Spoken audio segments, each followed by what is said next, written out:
Hello everyone, I am back with another video of international law. In this video, I am going to talk about the recognition of state. In this video, I am going to talk about the recognition of state.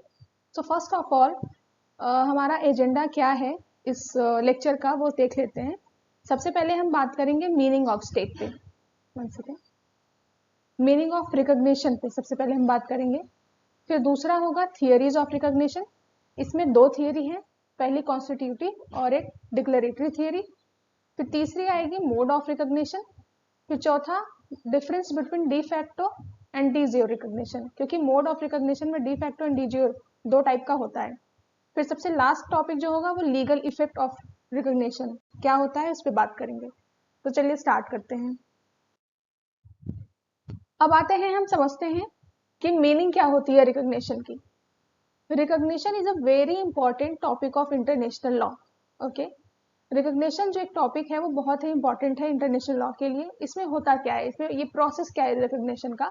इसमें ये होता है कि जो already existing recognise state हैं वो दूसरे state को रिकॉग्नाइज करती हैं. मतलब रिकॉग्निशन वही स्टेट दे सकती है जो ऑलरेडी रिकॉग्नाइज्ड हो. जैसे यहाँ पे recognition, one second. Recognition is a process by which a new state become the member of international community. Okay, in modern time the importance of recognition has increased to a great extent. अब इसमें recognition पे ओपनहाइम ने अपना view दिया है. वो क्या कह रहे हैं उसको पढ़ते हैं. उन्होंने कहा कि the state of international community as a member of that community by recognition according to the new state declared that in their opinion the new state has obtained the ascertained element of a state, जो कि prescribe की जाती है international law की. तो वही है कि रिकॉग्निशन एक ऐसा प्रोसेस होता है जिसमें कि ऑलरेडी रिकॉग्नाइज स्टेट किसी एक स्टेट को रिकॉग्निशन देती हैं. एक फॉर्मल प्रोसेस है. तो उसके थ्रू जो अपकमिंग स्टेट है उसको रिकॉग्निशन मिल जाती है इंटरनेशनल लॉ में.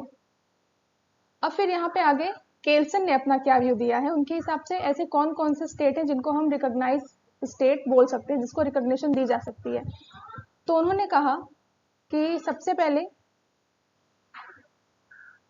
तो अकॉर्डिंग टू केल्सन ने क्या कहा है, किस स्टेट को रिकॉग्नाइज करेंगे. इनके हिसाब से पहला होता है कि that it is politically organized, एक ऐसा स्टेट जो पॉलिटिकली ऑर्गेनाइज्ड हो. फिर दूसरा है कि it has the control over a defined territories, state क्या हो उसके पास एक डिफाइंड टेरिटरी हो, पीस ऑफ लैंड हो और वो पॉलिटिकली ऑर्गेनाइज्ड हो. फिर तीसरा आता है कि इनका जो कंट्रोल है, the control is effective and is advancing to a certainty, ये तीसरा था. और चौथा एलिमेंट क्या है, that community is completely independent from the other state. अगर आपको याद हो, मैंने पहले ही वीडियो में आपको एक स्टेट के 4 एलिमेंट होने इज वेरी इंपॉर्टेंट, वो मैंने आपको पहले ही बताया था, जिसमें कि एक पर्टिकुलर लैंड हो, टेरिटरी हो, फिर उसमें एक डेफिनेट पॉलिटिकल ऑर्गेनाइजेशन उसमें हो और वो जो स्टेट हो वो सोवरेन नेचर की हो, वो इंडिपेंडेंट हो, किसी के ऊपर डिपेंडेंट ना हो. तो इस तरीके के जो स्टेट हैं वो आपके रिकॉग्निशन में एंटर कर सकते हैं, उन्हीं को हम रिकॉग्नाइज कर सकते हैं. तो ये सब हुआ रिकॉग्निशन की मीनिंग से लेके. तो इन ब्रीफ अगर मैं कहूँ, we must say that recognition giving state acknowledge and all the element of statehood are possessed by the state which is being recognized. मतलब ऐसा स्टेट जो रिकॉग्निशन दे रहा है और ऐसे स्टेट को रिकॉग्निशन दे रहा है जिसके अंदर वो चारों एलिमेंट possess कर रहे हैं, तो वो आपका रिकॉग्निशन में आ जाएगा. अब हम आते हैं थियरीज ऑफ रिकॉग्निशन पढ़ते हैं. थियरीज ऑफ रिकॉग्निशन में क्या बताया था मैंने आपको, इसमें पहले बताया कि ये जो पहला है वो कॉन्स्टिट्यूटिव थियरी है और दूसरा है डिक्लेरेटरी और एविडेंशियरी थियरी. तो कॉन्स्टिट्यूटिव थियरी क्या होती है, अकॉर्डिंग इसके जो एक सेकेंड, हाँ, according to this theory only a recognized state gets the statehood. One second. Only a recognized state gets the statehood and the rights are granted to international realms. This is such a process by which a political entity under the international law by becoming a member of international community gets an international personality. इसमें मैंने क्या बताया, constitutive theory में क्या होता है कि जो रिकॉग्नाइज स्टेट हैं, जो ऑलरेडी रिकॉग्नाइज्ड हैं, वो अपकमिंग स्टेट को, जिनको रिकॉग्नाइज किया जा रहा है, इस कॉन्स्टिट्यूटिव थियरी के अकॉर्डिंग वो स्टेट को रिकॉग्निशन देती हैं और वो एक पॉलिटिकल एंटाइटी बन जाती है इंटरनेशनल कम्युनिटी में। ये बहुत इंपॉर्टेंट हो जाता है कि इस थियरी के एक्सपोनेंट कौन है, विच इज़ वेरी इंपॉर्टेंट, ये एग्जाम में पूछा जाता है।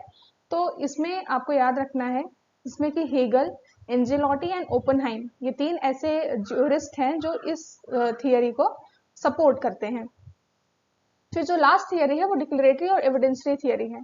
इसका मतलब क्या था कि अगर स्टेटहुड पाना है इंटरनेशनल कम्युनिटी में, तो इसमें जो इसका बेसिक सेंस ये था कि जिसको हम रिकॉग्निशन दे रहे हैं वो ऑलरेडी एग्जिस्ट कर रहे हैं, वो उनके अंदर वो सारी क्वालिटी हैं। जैसे यहाँ पे स्टेटहुड और अथॉरिटी ऑफ एन स्टेट और government exist even before the recognition, recognition के पहले ही वो एग्जिस्ट कर रहे थे, वो स्टेट थे।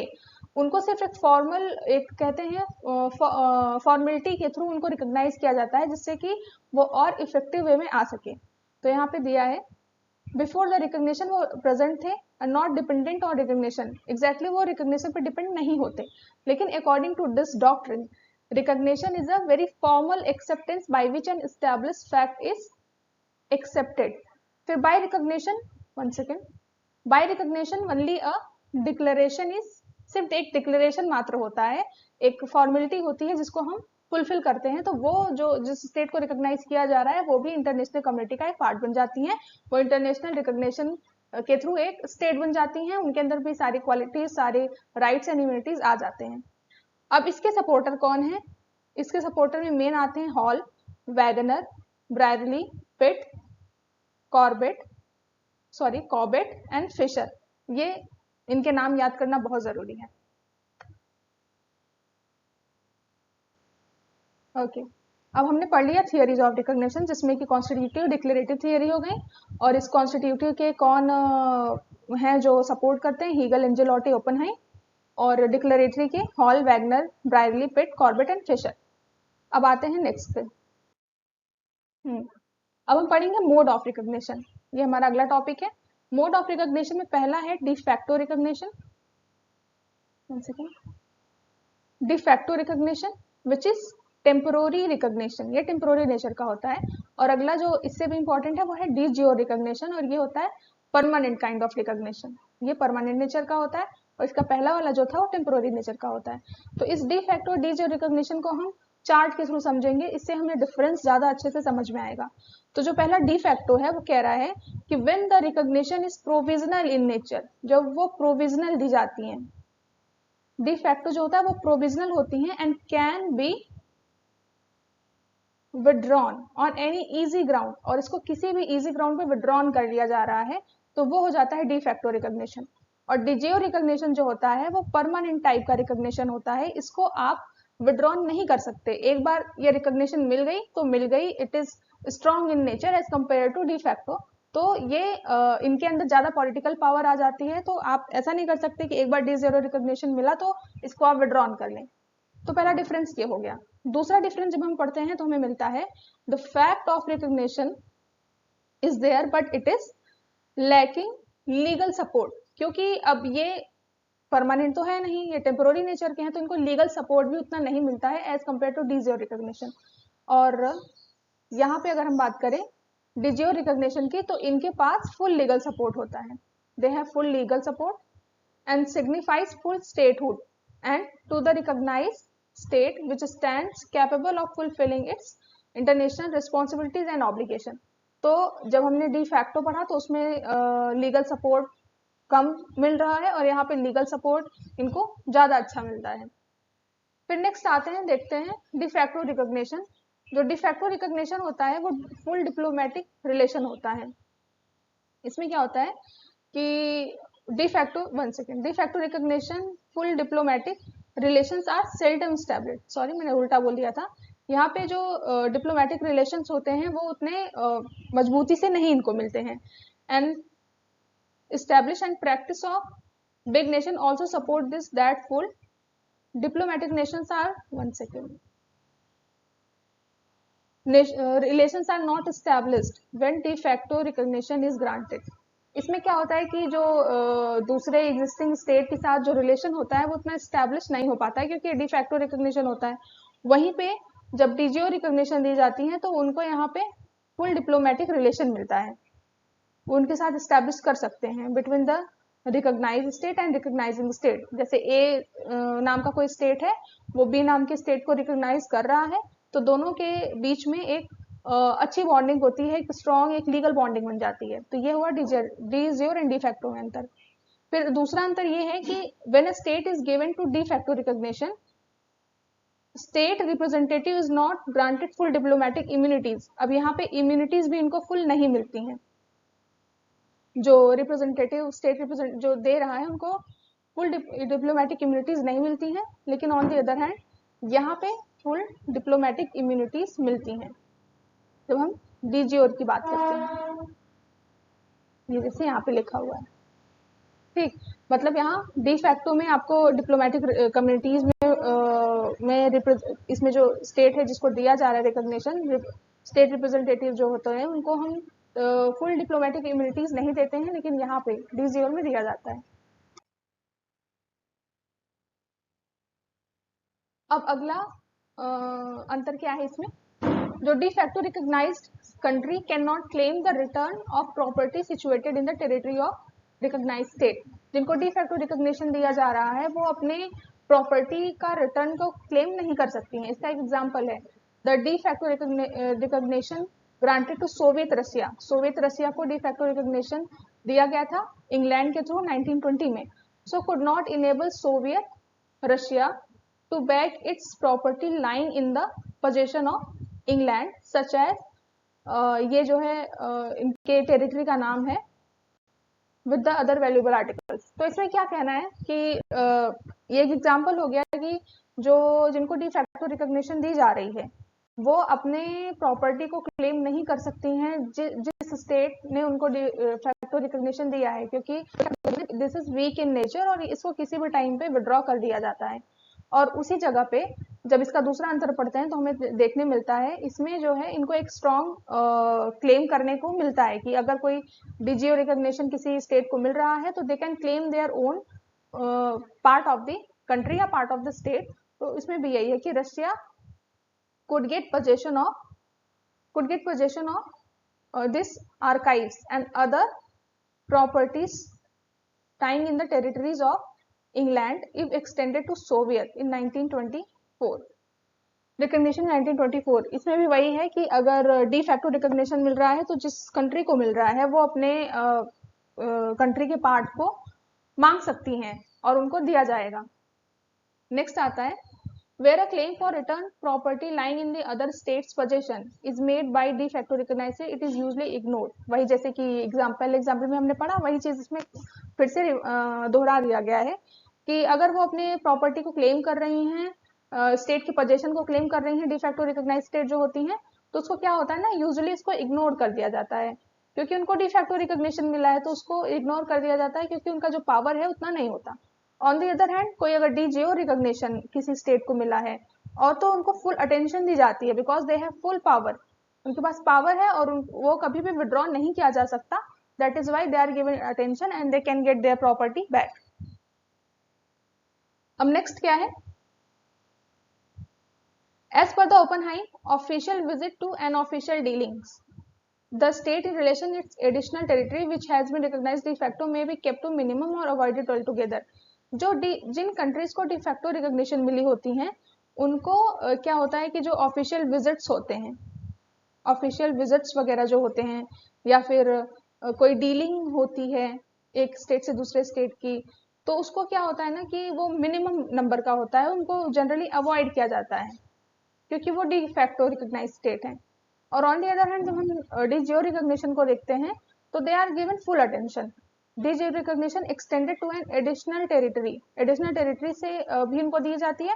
That additional once again that additional territory shall wield all the effect which de jure recognition conveys। तो इसके कंपेयर में इनको ज्यादा इम्यूनिटीज दी जाती हैं। फिर लास्ट इसमें जो डिफरेंस है वो कह रहा है कि जो sometime de facto recognition extended as a part of first to move last for the de jure recognition. कभी कभी जो डी फैक्टो रिकॉग्निशन होती है वो एक पहली स्टेप होती है किसी भी स्टेट को डी जियो रिकॉग्निशन देने के लिए, लेकिन जो डी जियो रिकॉग्निशन होती है it is granted after full consideration before taking this step and becomes a considered last step which is accorded full statehood to the recognized state. मतलब एक बार डी जियो रिकॉग्निशन आपको मिल गया तो ये लास्ट स्टेप है, इसको विड्रॉन नहीं किया जाएगा और वो जो स्टेट है जिसको रिकॉग्नाइज किया जा रहा है वो फुल स्टेट बन जाती है। तो ये हो गया difference de facto and D Jio recognition में। तो इन शॉर्ट में अगर बात करूं जो डी फैक्टो है वो परमानेंट नेचर का नहीं होता, डी जियो आपका परमानेंट नेचर का होता है और इजिली आप विड्रॉ कर सकते हैं डी फैक्टो रिकॉग्निशन को, लेकिन डी जियो रिकॉग्निशन को इजिली हम विड्रॉ नहीं कर सकते। तो ये हुआ आपका अंतर। आप इसको और अच्छे से पढ़िएगा पॉज करके। फिर आता है लीगल इफेक्ट ऑफ रिकॉग्निशन। एक बार जिस स्टेट को रिकॉग्निशन दे दी गई है उसको क्या क्या पावर, क्या क्या लीगल स्टेटस उसको मिलता है। तो सबसे पहला क्या है, जो रिकॉग्नाइज स्टेट हैं, जिन स्टेट को रिकॉग्नाइज किया जा रहा है वो है उनके पास राइट हो जाता है क्लेम करने को। They have right to claim in the court. उनके पास ये क्लेम करने को राइट हो जाता है। जैसे अभी इंग्लैंड और सोवियत रशिया का हमने एग्जांपल लिया कि वो अपने किसी भी टेरिटरी को, किसी भी पार्ट को, उनके कंट्री का कोई भी पार्ट हो, कोई लैंड का हिस्सा हो, तो वो उसको क्लेम कर सकती हैं कोर्ट में। फिर दूसरा आता है the court of recognition state granting state the recognise state में enforce its past and present legislative and executive actions. मतलब एक बार आपके पास अगर रिकॉग्निशन मिल गई तो अपने लेजिस्लेटिव और एग्जीक्यूटिव एक्शंस को भी आप इन्फोर्स करा सकती हैं कोर्ट ऑफ लॉ में। फिर तीसरा आता है the recognise state gets immunity in relation to its diplomatic and property matters. मैंने आपको बताया था इनको इम्यूनिटी एक्स्ट्रा मिलती है उनके डिप्लोमेटिक रिलेशन में या प्रॉपर्टी मैटर में। फिर the ambassador and other diplomatic representative of the recognised state are granted privileges and immunities are matter of right. तो जो मेंबर्स होते हैं जिन स्टेट को रिकॉग्नाइज किया जा रहा है उनके जो मेंबर्स होते हैं उनको भी प्रिविलेज और immunities as a matter of right मिलता है। वो और भी स्ट्रॉन्ग नेचर का और लीगल नेचर का होता है। तो फिर so it is evident that after getting recognition a state becomes a full-fledged member of the international community of states as a matter of right with many other attached privilege and immunities। वही जैसे कि मैंने आपको बताया कि जो recognise state हैं जो एग्जिस्ट कर रही हैं एज अ रिकॉग्नाइज स्टेट, वो जो अपकमिंग स्टेट को रिकॉग्निशन दे रही हैं, अगर उनको रिकॉग्निशन मिल जाता है तो वो एक रिकॉग्निशन उनको मिल जाने के बाद वो इंटरनेशनल कम्युनिटी में एक अच्छी एक कंट्री के रूप में उभरती हैं। उनके पास वो सारे राइट्स आते हैं, सारी इम्यूनिटीज आती हैं। They have right to claim in the court, they have right to get immunities, they have even their diplomatic and relationships are more strong with the recognised state. तो ये सारी चीजें हो गई रिकॉग्निशन पे। तो हमने आज इस पे रिकॉग्निशन पे बात की जो बहुत ही इंपॉर्टेंट टॉपिक है। ये बहुत ही एग्जाम्स में पूछी भी जाती हैं। मैं आशा करती हूँ कि आपको ये वीडियो जरूर पसंद आया होगा। आगे की वीडियोस देखने के लिए आप चैनल को सब्सक्राइब करिए और stay tuned. Thank you so much.